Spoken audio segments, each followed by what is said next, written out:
So we were proud to bring this brother to town because all of Black America needs to hear him because they all survived off of his table. It was the crumbs from the Panther table that fed a whole generation of us. Growing up in church, I used to hear the expression, everybody talking about heaven ain't going there, but everybody talking Panther wasn't a Panther. But Bobby Seale was the founder of the party, co-founded by Huey Newton, and he has survived and thrived to tell the story.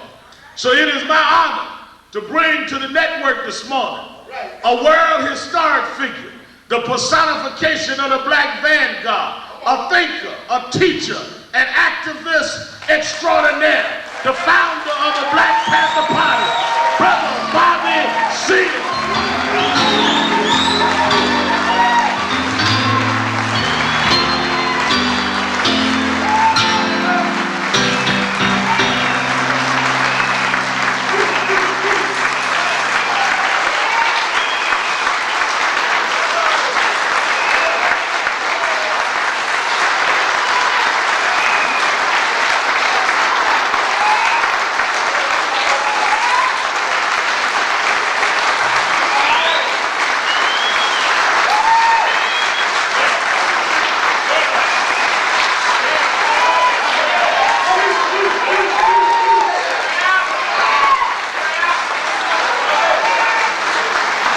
Thank you. Power to the people, brothers and sisters. This is a real warm welcome here. I mean, you know, I felt that. I mean, wow, you know, I go to a lot of college campuses, but being back home down in the nitty-gritty grassroots community where my brothers and sisters are, where their heart, minds, and souls want to exemplify something, I want to thank y'all.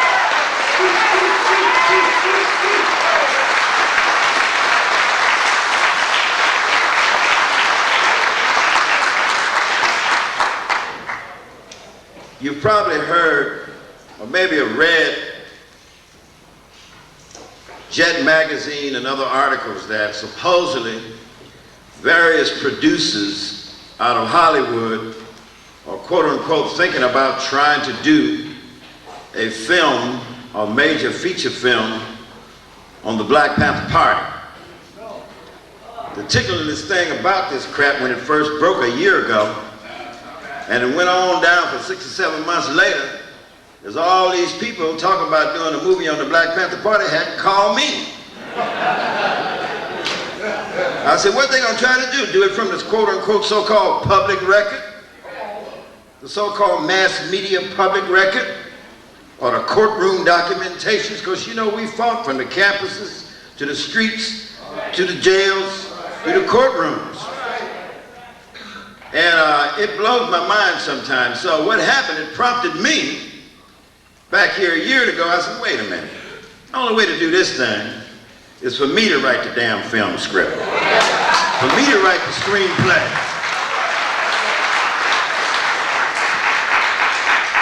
So since I've been a self-educator for 35, 40 years, I went and got me some books and materials, digested them, and I'm halfway through a screenplay, and it's going to be titled... Go to the stash, brother. Seize the Time.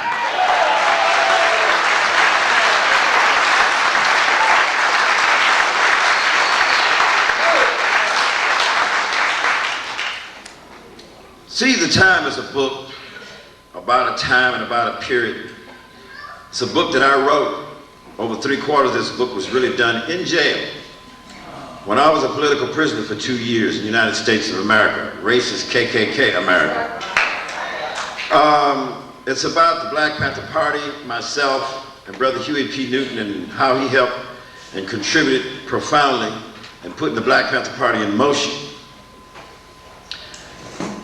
But the problem here is that I go to a lot of schools and locations, I go to a lot of college campuses and locations, and except for the African American Studies Department at Temple University, where I work with Dr. Malefe Asante at Temple University, I see very few references to Huey P. Newton, the Black Panthers, etc., Fred Hampton, other brothers and sisters who died, who put their lives on the line.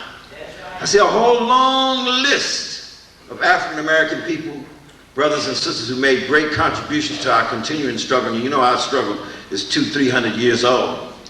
But they keep, for one reason or another, deleting that era in the 1960s when the Black Panther Party evolved.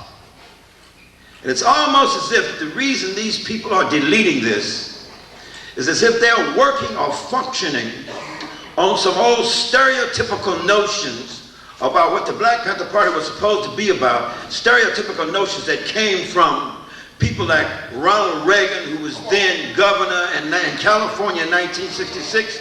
Ronald Reagan called us a bunch of hoodlums and thugs.